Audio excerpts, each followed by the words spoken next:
Dave Canales is the Carolina Panthers' new head coach. Can he turn things around for Bryce Young? We'll talk about it right here on Locked On Panthers. You are Locked On Panthers, your daily Carolina Panthers podcast. Part of the Locked On Podcast Network. Your team every day.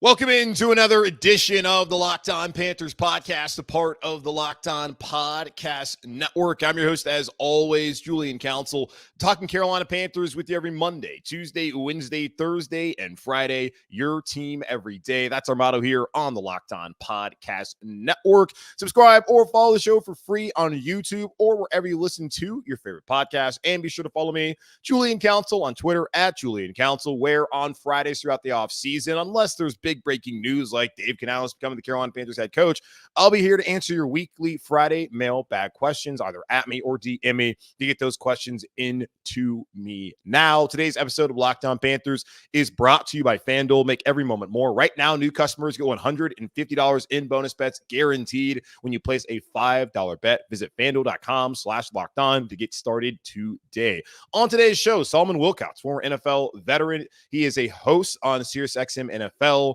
Radio. He's hosting the opening drive every morning there on SiriusXM NFL Radio. He's going to join us on the show today, talk about Dave Canales, talk about Bryce Young, and just the overall state of the Carolina Panthers. So here in just a moment is Solomon Wilcots of SiriusXM NFL Radio. All right, back here on Locked On Panthers, Julian Council now joined by Solomon Wilcots. Follow him on Twitter at Solomon's Wisdom. Hoping to get some of that wisdom today as he is the host of the opening drive on SiriusXM NFL Radio. Solomon, how you doing, man? Julian, doing great. Thank you for having me on. It's good to be on with you. Absolutely. Great championship weekend. Unfortunately, the Carolina Panthers were not a part of that, and watching those games on Sunday, especially seeing what Detroit's been able to do, and that's going to be a tough one for Lions fans to get over for a long time. Carolina's a long, long way away from being there on Championship Sunday in the future, but they have made some moves last week that fans are hoping will turn things around here long-term, and the big move that they made last week, Dave Canales, the Bucs offensive coordinator, is now coming here to Carolina on a 6-year deal to be their head coach. What did you make of Dave Canales coming into Carolina and the Panthers' decision to hire them as their head coach? You know, listen, we were excited. Many of us in the football community, we think that Dave Canales is very deserving, has really earned the opportunity to lead his own program and to be a head coach. Here's a guy that really has paid his dues. And I think he's had good results wherever he's been. You know, when you can take the quarterback position and help players to elevate their game, that's a significant part of what our league is really all about. And that's across the board with any player. Player development is very important in our league. But when you can elevate the quarterback position, that holds tremendous value around our league. So whether it's his time working with Russell Wilson to help refine and continue to sustain his game and play at a high level during the 10 seasons he was in Seattle, whether it's helping to resurrect the career of a Geno Smith, who everyone had high hopes for when he first came into the league with the Jets, and saw that come to fruition, right? With the Seattle Seahawks, with Dave Canales. And then, to see what he's been able to do this year with a Baker Mayfield and to help that team win yet another division title without Tom Brady. That's significant. And so now let's see what he's able to do with a Bryce Young. But look, I really do believe whether it's Dan Morgan or Canales, the ownership group have to really give them all the support, but really stay out of the way. You got to let people succeed and fail and have the ebbs and flow that come with growth and development. It's not like some stock ticker that just goes straight up. You know, even they know that at least you're going to have a hockey puck where it's going to trade sideways then before going up. So we just hope that they have the time and the patience and are able to get the right support to build it the right way. And I appreciate you saying that, because as exciting as it can be for Panther fans to get a new head coach in Dave Canales, who as you mentioned, had the background working with Russell Wilson, was able to get Geno Smith to play at the level many expected him to play at when he came out of West Virginia about a decade ago. Baker Mayfield, not too far removed from being the number one overall pick, and he's had success in his career back when he was with Cleveland. So him to get those guys to play at the level, that's obviously exciting when you think about what the future for Bryce Young could be here in Carolina. But as you mentioned, ownership. Like that can be the biggest competitive advantage in sports. And right now for Carolina, that is a concern. How concerned are you about the ownership group here in Carolina, Dave Tepper, and some of the missteps he's made over the last couple of years? Well, you have to be concerned, and not to be unfair to David Tepper. Like sometimes when you come into a business and you've been successful in one area, particularly really successful in one area, and then you write the check to buy the business. And that can be so very empowering. And why I would, if I was in those shoes, I would want to be able to make all the decisions. I would want to be able to, and obviously as the owner, you have the right to be able to do that. But that doesn't necessarily make you qualified to make all of those decisions. And no, we've seen this happen with other ownership groups, right? They come in, bull in the China shop. They think that their hard wheel is enough to push it over the top, and it isn't. They don't have the intellectual property. Maybe they have it in one area of the private sector, whether it's in finance or whether it's in hedge funds. But this is different, right? There's human capital. This league has been around for 104 seasons, and we have learned through lots of metrics that it takes time to build something that's sustainable, right? That you can't go out and even just buy a team. You can't. It doesn't work. You've got to grow individuals. It takes people working together and really empowering people in areas of strength. And that means if you have a general manager, let them, and they have a staff that picks the talent and grade the talent. How can you judge them fairly if you're going to meddle in and tell them what to do, what not to do, how to do it, when to do it? You only can judge them by watching them do it, succeed or fail, and grade them and judge them on their own merit.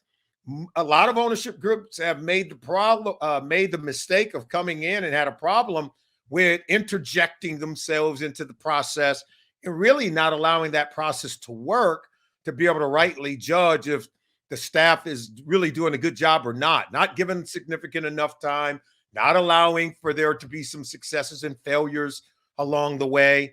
And the impatience is equivalent, Julian, to me going out and planting a tree in my yard, and then the next season pluck it up and move it to another spot in the yard, and then another period of time when I don't like what's going on, pluck it up again, put it in another space in my yard, and then have the audacity to be angered when I don't see any growth and development.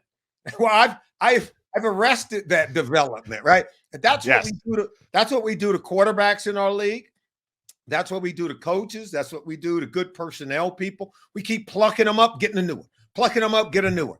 And then nothing has time to grow. How can you grow a culture? How can you grow a system that allows for good, fertile soil for people to grow, all right, and for ideals to grow if you don't allow time to be part of that process? And so that's what we're all hoping for the Carolina Panthers. They've had it before, and now they need to really work hard to get it back. It's interesting you talk about the lack of patience, not just when it comes to head coaches, but just development of quarterbacks. And I look at this hire for Dave Canales as obviously an important hire for Bryce Young, what his future is going to be in Carolina. By the nature of a first-round quarterback contract, it's about 3 years. The Panthers have to figure out where they have that guy, and then typically they move on. And maybe he gets a fourth year, but you got to figure out the fifth-year option. And that makes this even more pressing to get it right for David Tepper and to have that patience bringing in Dave Canales. How do you think this move is going to work for Bryce Young, or how do you see potentially moving forward with Bryce Young paired up with Dave Canales now? Yeah, I think what you see in someone like Dave Canales, when you have good teachers who have been successful with helping players at that quarterback position sort of resurrect themselves, what usually comes with that specifically is someone who has really good touch and communication skills to help pour into individuals that first of all, it leads itself to building confidence in young people. So if you're any kind of teacher, right, whether it's academically or whether it's in athletics. It all starts with pouring into young individuals. And particularly if they've been broken or shattered or have cracks, you got to come in there and offer some love, man. You got to come in and help people feel good about themselves so that they can now begin to grow and foster good belief in themselves. Then that spreads throughout the entire team. That's what we've seen with some of the players that Canales has worked with. And there's no doubt he can do that with Bryce Young, who at the end of the day, there's no way you can go through the rookie season like what he went through and not have some fractures. I'm not saying he's broken by any stretch of the imagination. The young man's much stronger than that. However, there's some cracks there. What he went through in such a very short period of time, you have a group of coaches that are nurturing you and cultivating you, and all of a sudden they're ripped out from up under you. You're told they're wrong, and the way that you told they're wrong because they were fired. And what happens is, as every young, talented individual who's experienced success, and now probably for the first time, right, has a sense that they failed some people around them, in so much that it has cost them their jobs. There's no way that if you have any kind of accountability about yourself, there's no way that you can avoid saying, man, I had something to do with that. Absolutely. And now that can begin to have some negative impact psychologically on an individual. I'm not saying he's fragile and can't bounce back. I'm just saying that's the reality of life, that when the coaches met him and he's going through that process and they're talking to him and they're building these relationships, and then they're not winning games. There's some failures. The ownership is mad, and then everyone's fired, right? And then the ones who even stuck around, you start to build relationships with them because there was some change, and now they're gone. Now you're working on your third set of people, man, in a matter of months. Come on. This is what you do when you're trying to ruin young quarterbacks. I'm just here to tell you, this is exactly the plan you follow when you want to ruin a young quarterback. So let's see if they can now get this right, because it's the clock is ticking. It's kind of like pouring cement, right? You only got a matter of time, but you can sculpt it, shape it, smooth it out, because after a while, bam, it dries and you got what you got. You know, that's exactly.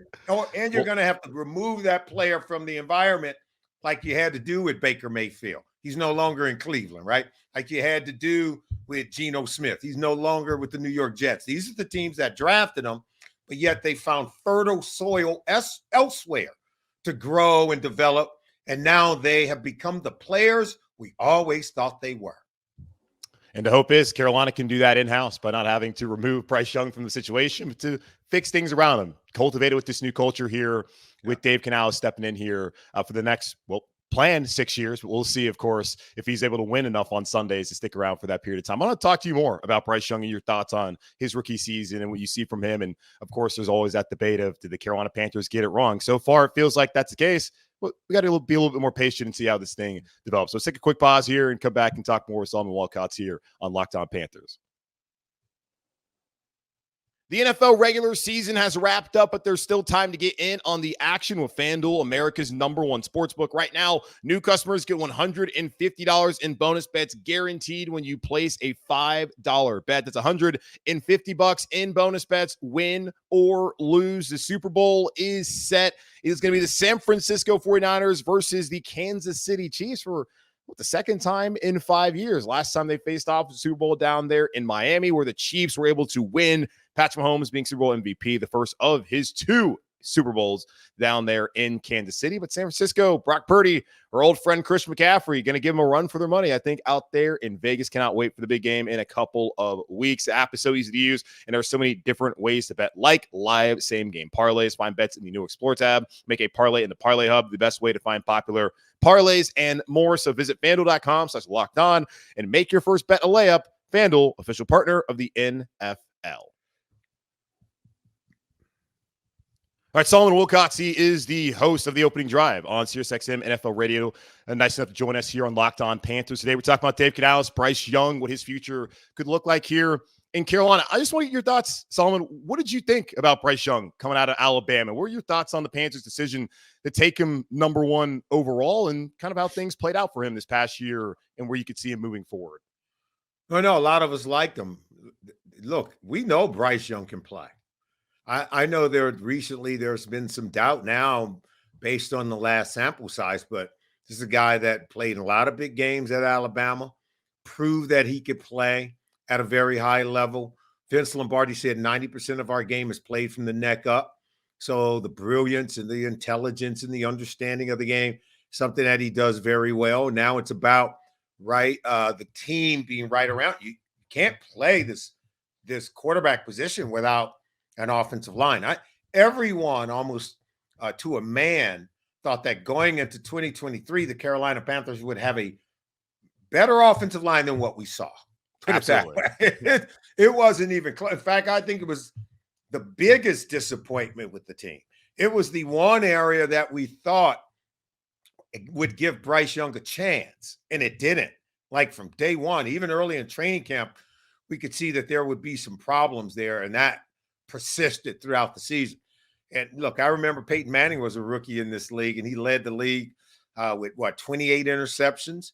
And on some Sundays now, some days, everyone in Indy was worried if this was the right thing, and he was taking. But you know what he did? He weathered the storm. He finished the entire season just staying in the saddle and playing. It's not easy to do at quarterback position when the games aren't going so well and the losses are stacking up. I think Peyton in that season was 3-13. That's hard. But now he went on to have this great pro career, right? It's like because look, he knew who he was, and it took the Colts to get it right.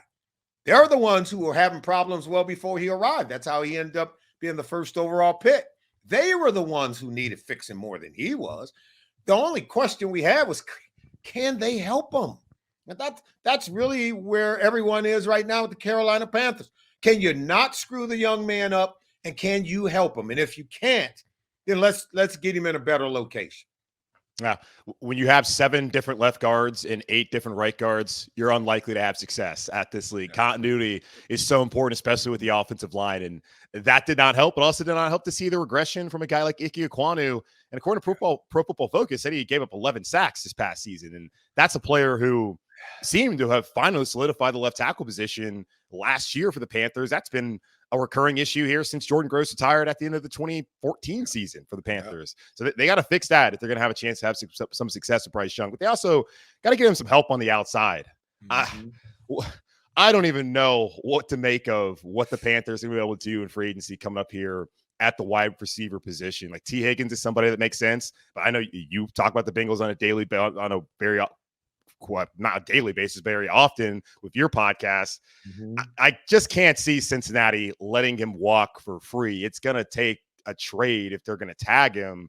How do you potentially see that situation playing out? Because I know a lot of Panther fans are looking at T. Higgins as somebody that could come in here and potentially help Bryce Young and be that wide receiver one. I think it's going to be tough, but look, you got to try, right?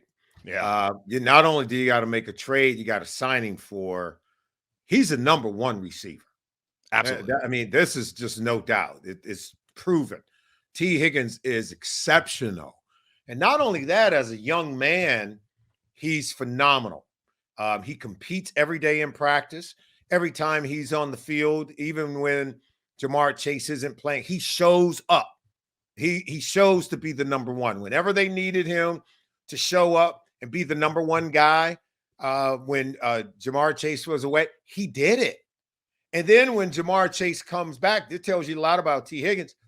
He does whatever he needs to do, patiently waiting. Okay, guys, I'm over here. Throw me the ball every now and then. But he never, ever complains. He never says, well, I'm a number 1, 2, and I should be getting the – you never, ever, ever get that out of T. Higgins. I watch him in practice. He's destroying defensive backs. He competes. And he, to show you his humility, but yet confidence, we talk about, 50-50 balls, hotly contested. He said, no, they're 80-20. Yeah. And you saw it in the game over the holidays against the Minnesota Vikings. You saw him high point the ball, come back in, one-handed, wave it across. I mean, that stuff he does on the daily. This guy is a phenomenal talent. And look, any team that gets him, because we're hoping he never leaves Cincinnati, but we're realistic. And I'm happy for him. Because I met the young man, been around him. I am just tremendously impressed with the player that he is, with the young man that he is. He doesn't complain. He's a complete and total team player. Man, look, the Carolina Panthers, do whatever you got to do to get him, because I think this is the investment that you have to continue to make in Bryce Young if it's going to work. And I know the draft compensation here in Carolina, it's not what's really you need if you're going to try and make a trade like that. Of course, they don't have the number 1 overall pick. That belongs to the Chicago Bears. And in that trade up to Bryce Young, they gave up DJ Moore. And that created the whole issue they have here of not having any weapons on the outside to help out Bryce Young. Adam Thielen, we'll see how his situation plays out. He sounded like a player up there in age, going to be 34. And he's like, I don't have much time left. Not sure if I want to sit here and lose another season. So we'll see how all that plays out. But I think they're going to absolutely try and be all in on T. Higgins. It'll be interesting to see how that plays out. If I'm Cincinnati, I'm getting some picks, and I'm not going to let them walk for free, which I think they're a smarter organization, certainly. Another thing I want to ask you, too, before I get you out of here, Brian Burns. The Panthers tried to negotiate with him at the beginning of the season. He staged a hold in, ended up playing the entirety of the season, did not have the Pro Bowl kind of year I think a lot of people had hoped and expected. He admitted, too, when he saw the injuries happening around him, he's a human being, that kind of got in the back of his head. Now, did he slow down? He says no, but you could see he wasn't exactly the same player. How do you think that situation should play out with Carolina? They don't have a great pass rush. Defensively, they have some pieces, but this is a team that's in need of good players, not getting rid of good players, as we've seen with McCaffrey. He's not going to the Super Bowl. DJ Moore, who had success in Chicago. What are your thoughts on Brian Burns potentially paying him a market price level deal to be a high-paid edge rusher here in Carolina?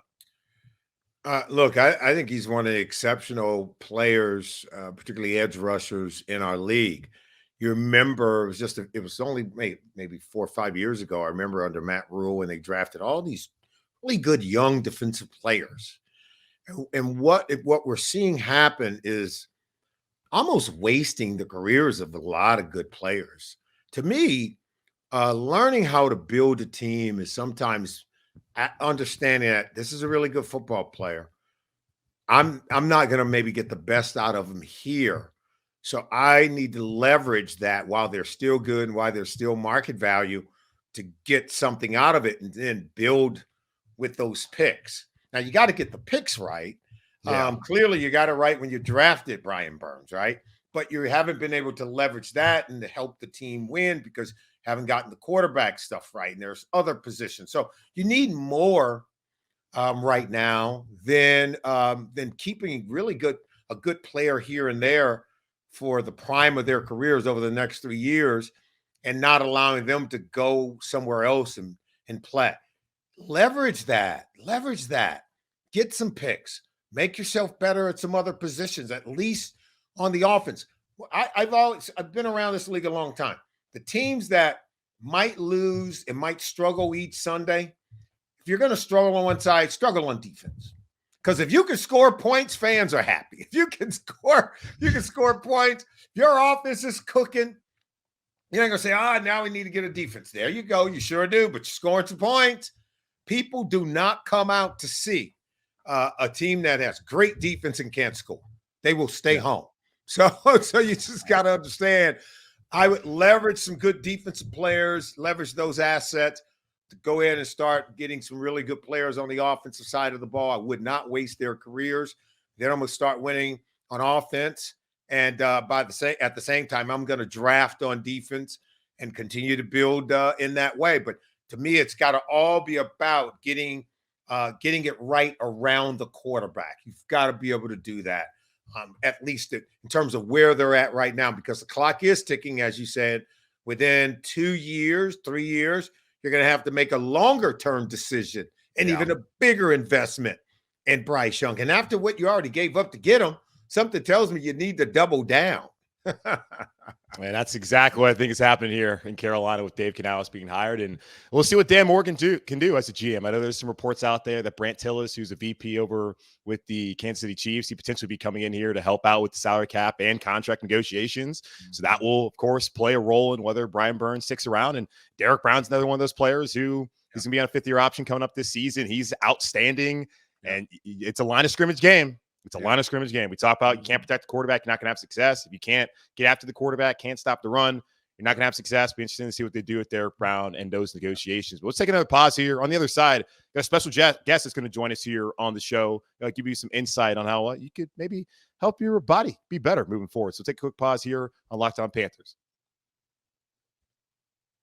Passion, drive, and patience. What brings home the winning trophy is also what keeps your ride or die alive. eBay Motors has everything you need to maintain your vehicle and level it up to peak performance, from superchargers, roof racks, exhaust kits, LED headlights, and more. Whether you're into speed, power, or style, eBay Motors has got you covered. With over 122 million parts for your number one ride or die, you'll always find exactly what you're looking for. And with eBay Guaranteed Fit, your part is guaranteed to fit your ride every time or your money back. Because with eBay Motors, you're burning rubber, not cash. With all the parts you need at the prices you want, it's easy to turn your car into the MVP and bring home that win. Keep your ride or die alive at ebaymotors.com. Eligible items only. Exclusions apply. eBay Guaranteed Fit, only available to U.S. customers. All right, Solomon, really appreciate your time here on the show today. But you have somebody here with you today to help promote something. What's going on? Well, I have my good friend Gabe here with me, and we're here on behalf of Vericel to tell people about this wonderful, innovative treatment for treating knee cartilage damage. About 12 million people annually go into the doctor's office every single year complaining of some kind of knee pain, and usually it comes because they have some kind of cartilage damage. Well, what if I told you that they can use your own cells to regrow your cartilage and then give you back the vitality of life? Me, as a former athlete, my good friend Gabe here is also a former athlete, and he had the Macy procedure. And Gabe, why don't you tell us a little bit more about your story? How is it that you came to work with your doctor seeking this innovative treatment we call Macy? Yes. So my background is I've been active my whole life, played football ever since I was 10 years old, all the way till I was 22. And fell in love with bodybuilding, and started playing and competing, and became two-time Twin Cities strongest man. So everything that one individual can do to put a lot of pressure on their knees and destroy it in the process, I was the best at it. So competing in natural bodybuilding, I was really intrigued with the whole idea of being able to create cartilage using my own cells. That fell in line with my core beliefs, and just being able to have parts of me created into a cartilage and just inserted it in the area that was missing cartilage, and go through the rehab process. It's always been very intriguing to me, and I went through it. I had both my knees done. I did one at a time, rehabbed it, did another one. It wasn't the funnest process, but year to date, I am fully recovered. I'm able to do everything I enjoyed doing. I just wanted to be able to keep up with my kids. And currently, they're the ones having to keep up with me, because my knees are doing much, much better than they used to. And it's all thanks to the Macy program. Can you tell everyone what that recovery process was like, and maybe what were some of the timetables? That's usually what the kind of questions they would have if they're going to at least consider using this type of procedure. Yeah, and everyone's body, as far as the recovery process, is slightly different. For me personally, it took me just a little over 12 months to be fully recovered from it. The rehab process puts you through stages, where one stage you're having to use a machine that bends and straightens your leg for you. And then you go through another phase where it's the physical therapy phase.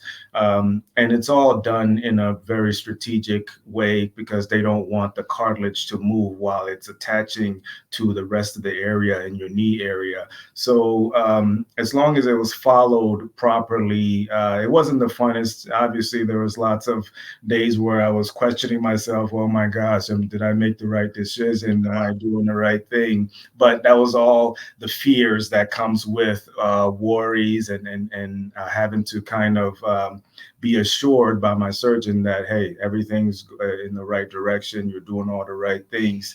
And little by little, I started to notice the improvement. I started to notice that I was getting stronger. The muscle atrophy that I had experienced from having the cast on from my surgery all started coming back. And year to date, I'm recovered. I can squat. I can do a whole lot of jogging, biking, hiking, all the things that I love doing. I recently just picked up skiing. I thought that was an old person sport, but you got to have good knees for that. And Right. so realize that, yeah, that helped me kind of get over the hump.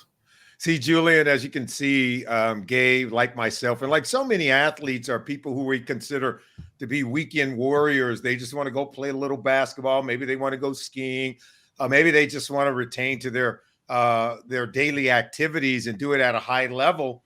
You have to go through, some kind of rehab process, but you can get your vitality back. And we encourage people to go to the website at maci.com, MACI.com, to find out more about this procedure.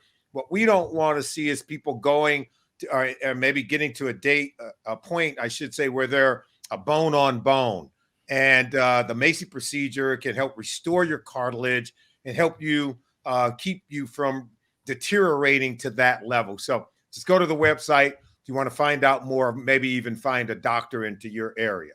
Yeah, everyone, please do check that out. And Gabe, appreciate you coming on here today to give us your story. And it's the simple things like keeping up with your kids and also being able to ski. Yeah. So I appreciate the background there with Maci. Solomon, appreciate you coming on here today to talk to me about the Panthers and how they can get back to not being the laughingstock of the NFL. So we'll take a quick pause here on the show, come back and wrap things up here on Locked On Panthers. Thanks again to Solomon Wilcots for joining the show here today, giving us some insight into Dave Canales coming to Carolina, Bryce Young, and what the Carolina Panthers can do to fix things around him. And also thanks to Gabe for providing that message to us here late in the show. It's one of those things where you guys have probably listened to the radio like during Super Bowl Radio Row. It's typically you can talk to some of these former players, you can talk to maybe some of these celebrities, and there's always something attached to it on the end, which is totally fine. Hopefully it's something that can help you down the road be better, be in more physical shape. So appreciate Solomon and Gabe for joining us here on the show today. But that's going to wrap up this edition of the Locked On Panthers podcast, part of the Locked On Podcast Network, hosted by yours truly, Julian Council. Again, subscribe, watch the show over on YouTube or wherever you listen to your favorite podcast. And be sure to follow me, Julian Council, on Twitter at Julian Council. I'll be back on Friday, answer your weekly Friday mailbag questions, either at me or DM me. You get those questions into me now. But in the meantime, be safe, be happy, be whole. As always, keep pounding, and I'll talk to y'all on Wednesday.